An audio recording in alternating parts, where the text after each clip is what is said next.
Timid bare feet meet the cooling sands, and you bask in the serenity, let grains pass through your hands, for you have never met divinity. Where sacred sand renders callous feet reborn, as you make way to lapsing blues, you gaze upon the water forlorn, for you have never seen a world outside of gray hues.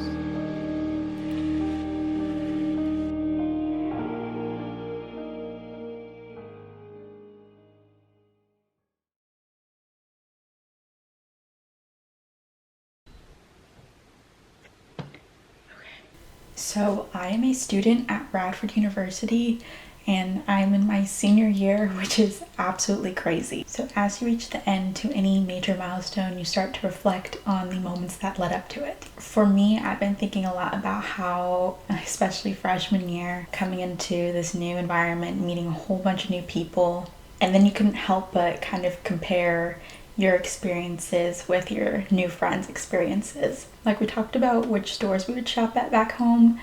My family's go-to store was always Wegmans. And when I brought that up to my friend, they were like, what is Wegmans? Or when I went shopping with one of my friends, she had said that we needed a buggy. And I was like, what is a buggy? And come to find out, that is what some people call a shopping cart. And I just never knew. Where I come from, we only call it shopping carts, so I've never even heard anyone use the term buggy before. It's that realization that you can be born in the same state but have completely different experiences.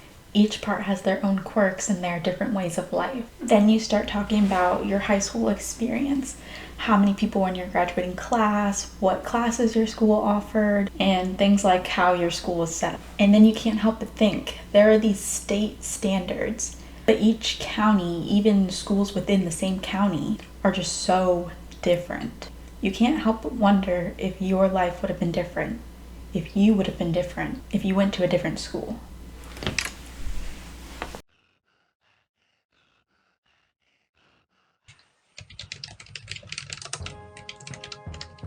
In searching for professional development for an education class, I came across a documentary on Netflix called Teach Us All. This documentary takes a look at school systems 60 years after the Little Rock crisis.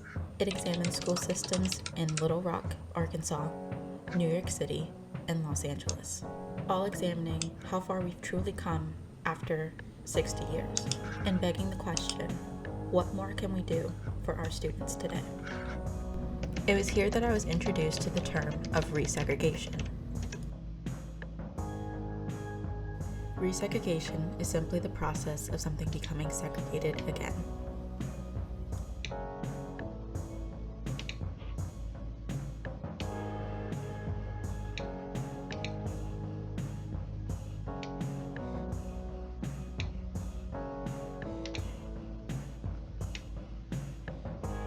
I then began to look more into the term of resegregation. I came across articles declaring this a national crisis, a promise broken, another form of racial discrimination, and a statement that we're moving towards two societies, one black and one white. So then I began thinking, if there are so many articles and journals on resegregation, and data is showing this occurring in pockets across the nation, then how prevalent is this issue in Virginia? How prevalent is this issue in Southwest Virginia? I came across a page on Vox where a reporter turned data from an economist at the University of California, Berkeley on demographics across America and various visual representations. There was a noticeable trend of resegregation occurring in schools classified as inner city schools. From here, I sought out to find the racial makeup of the best example of an inner city school in Southwest Virginia, Roanoke City. But to truly understand resegregation and if it was occurring in Roanoke City schools, I had to first look at the history of race in education.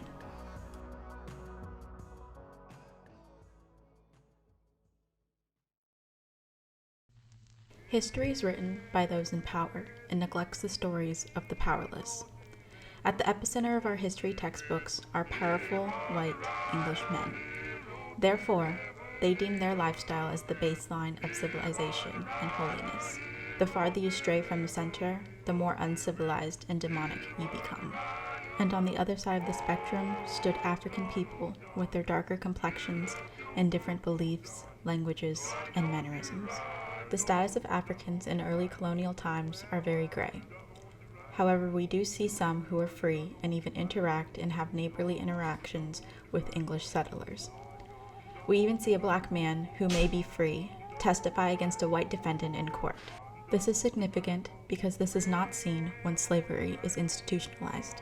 In 1640, we see a sentencing to slavery. 3 men run away, all unfree. 2 are white men by the names of Victor and Gregory, and 1 is a black man named John Punch. They all live together, work together, and escape together. Once caught, each receives a punishment. Victor and Gregory are whipped and must serve 4 additional years. John Punch is whipped and must serve for the rest of his life.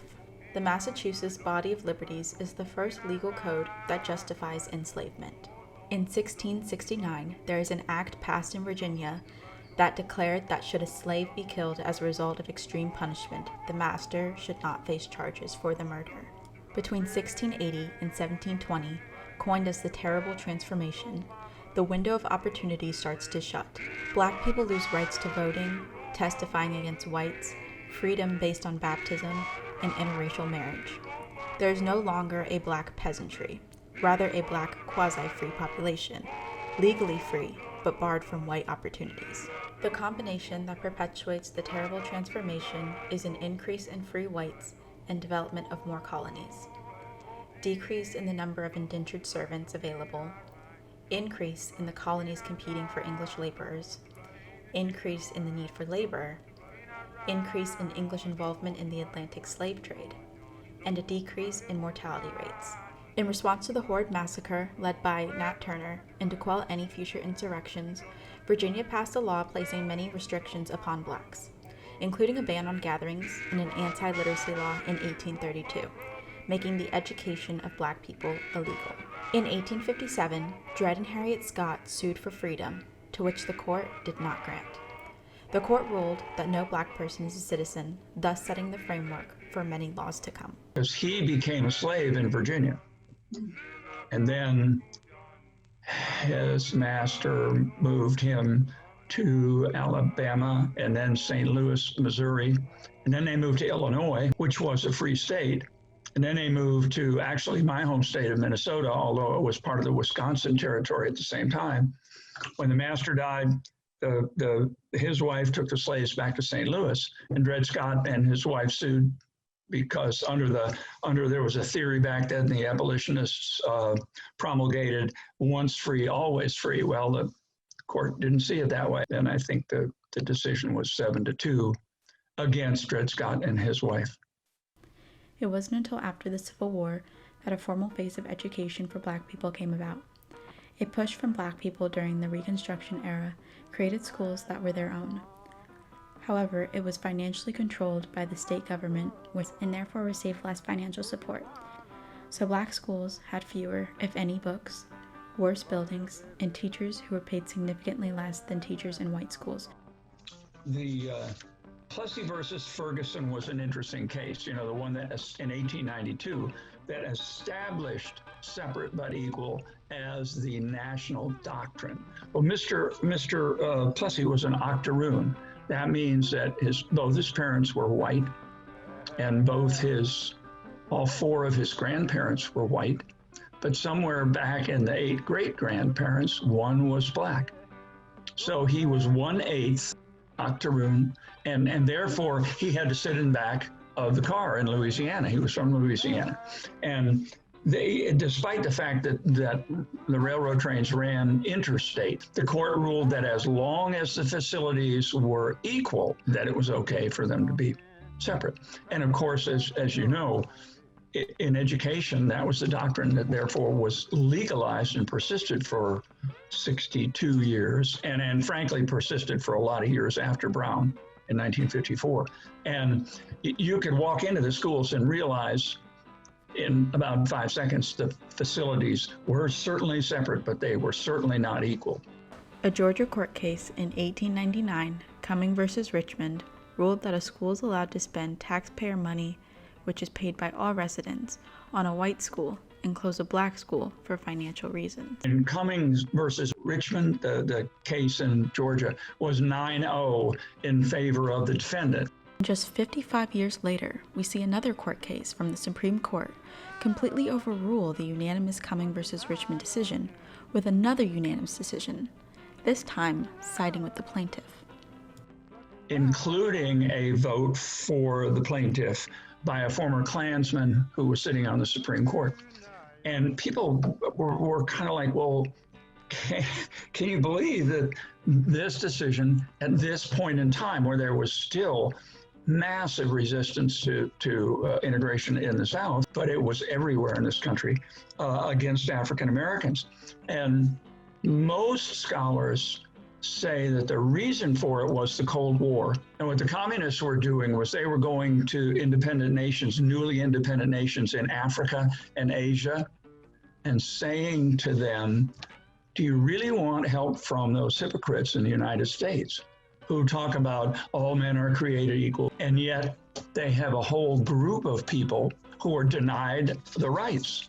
And it was one of those things where in the global war for domination, the power structure in the United States realized that they had to move. They had to do something. This Brown versus Board of Education case from 1954 to 1955 was actually composed of 5 court cases, all having to deal with public education and equality.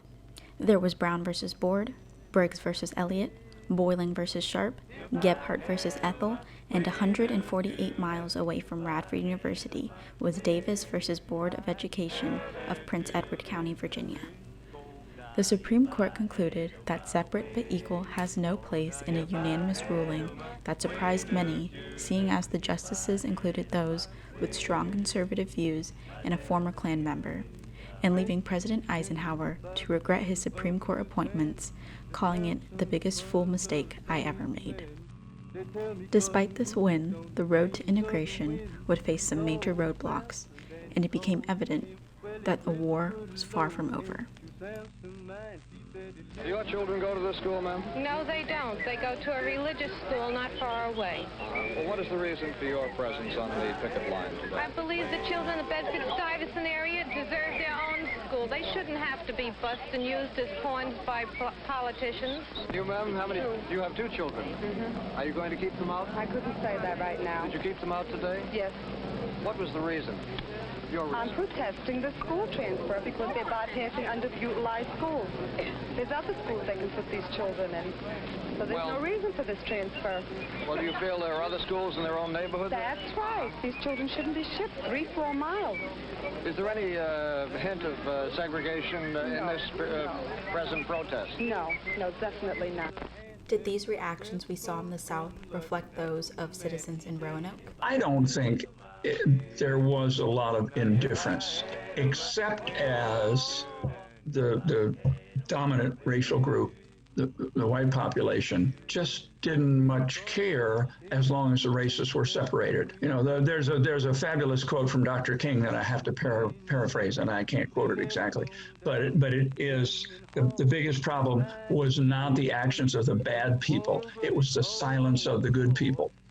I think there was some indifference, but for the most part, in my reading and my coursework and my thinking, there was indifference until African Americans started to challenge the system. And then the indifference ceased and outright opposition began, oftentimes violent opposition. Roanoke was a little different because it's such a small place, and I think that the government gave us enough to keep us quiet and to keep us satisfied and to make us happy when we really weren't seeing true integration.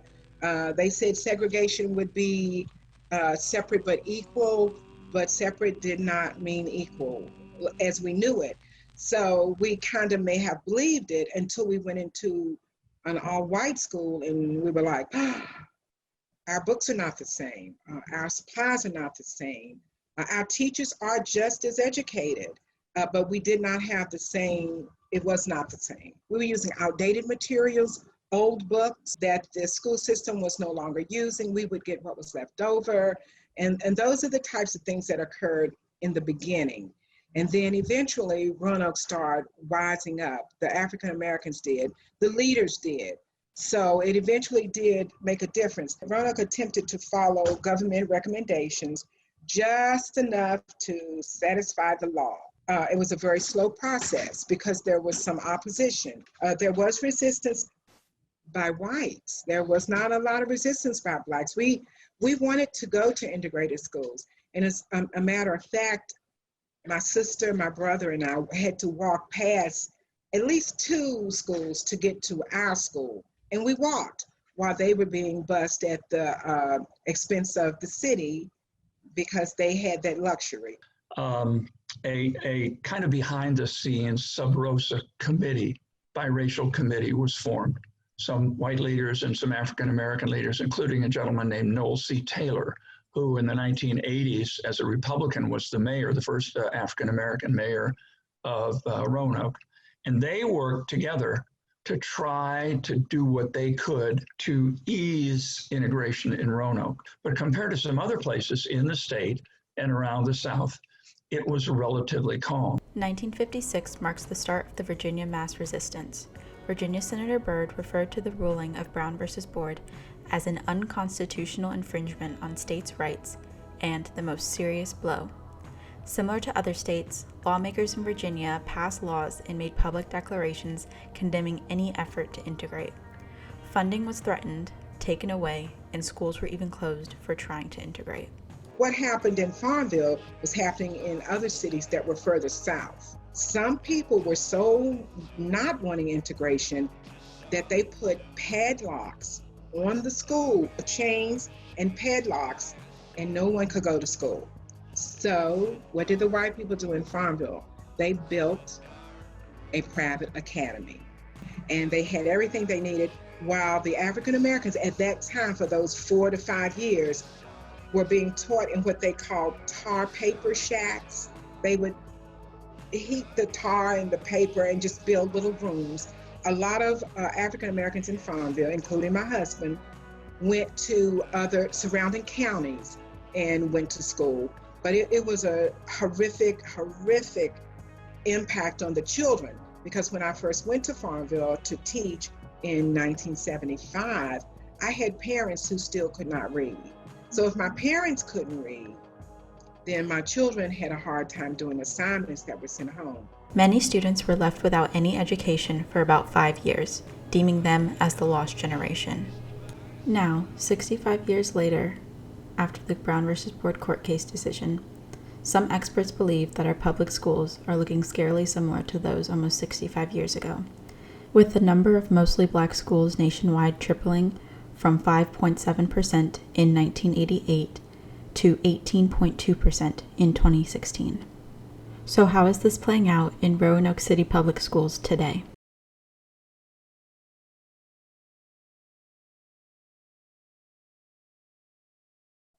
Based on our demographics, our inner city schools are predominantly black, still.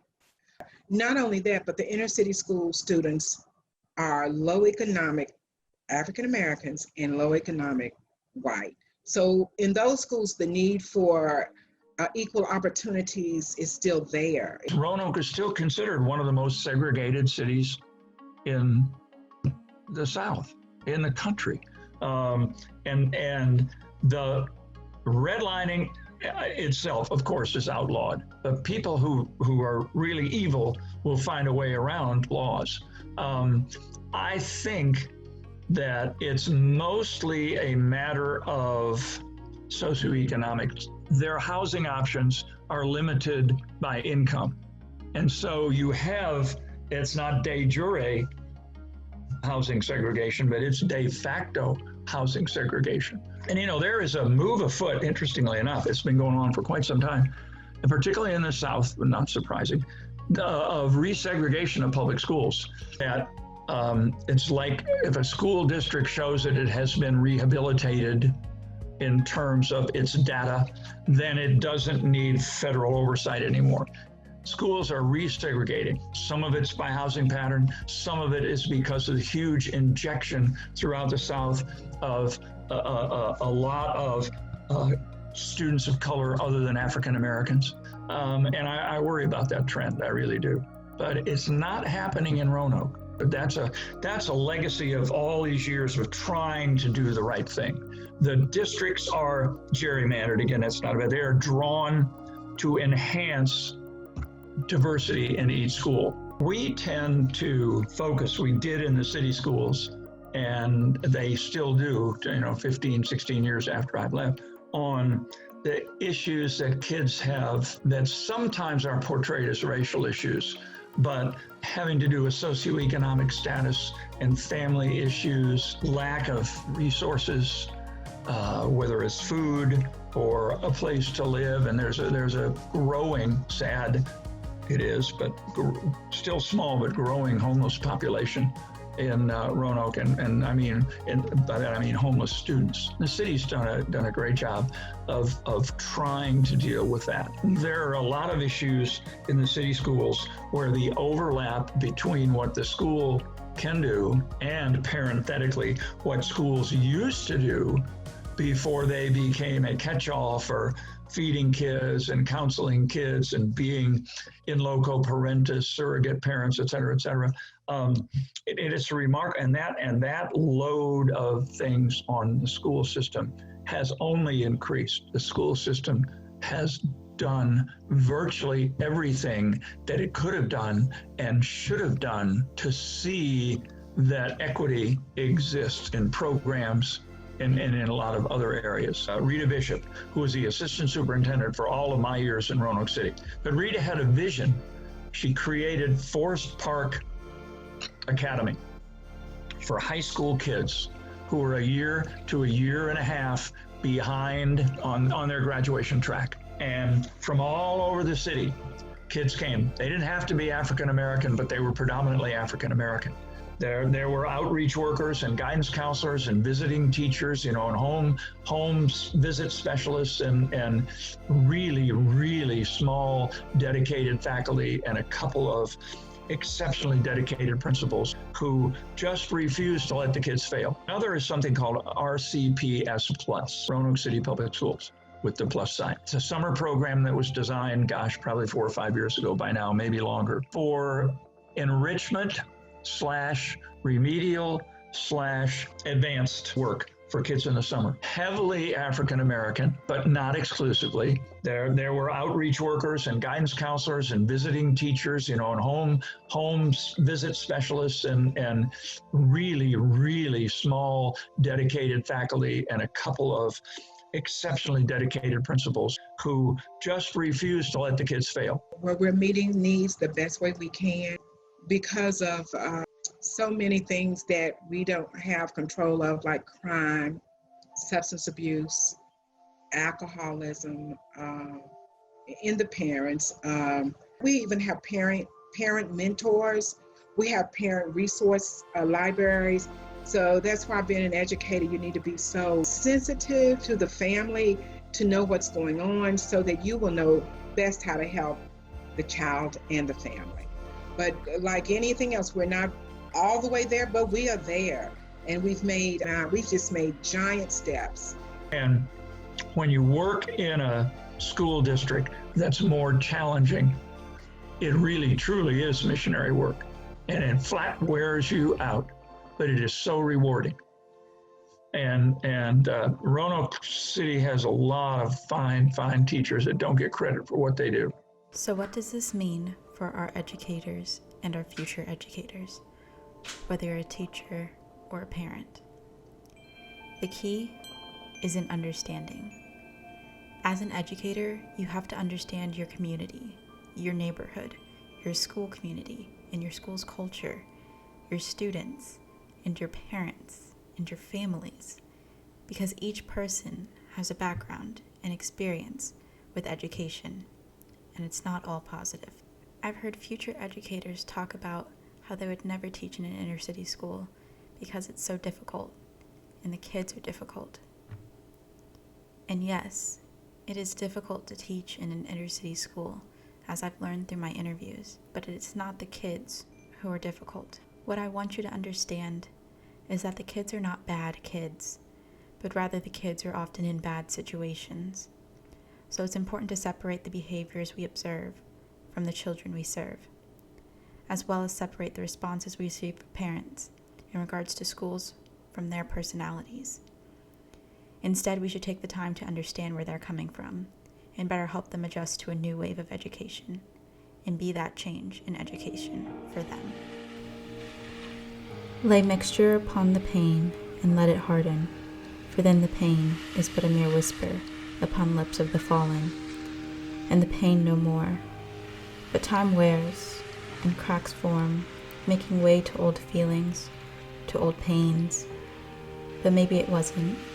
To call it a pain is so plain, so black and white, so simple, when in fact is anything but so. Within this pain lies infinite beauty, the beauty of insight and conclusions.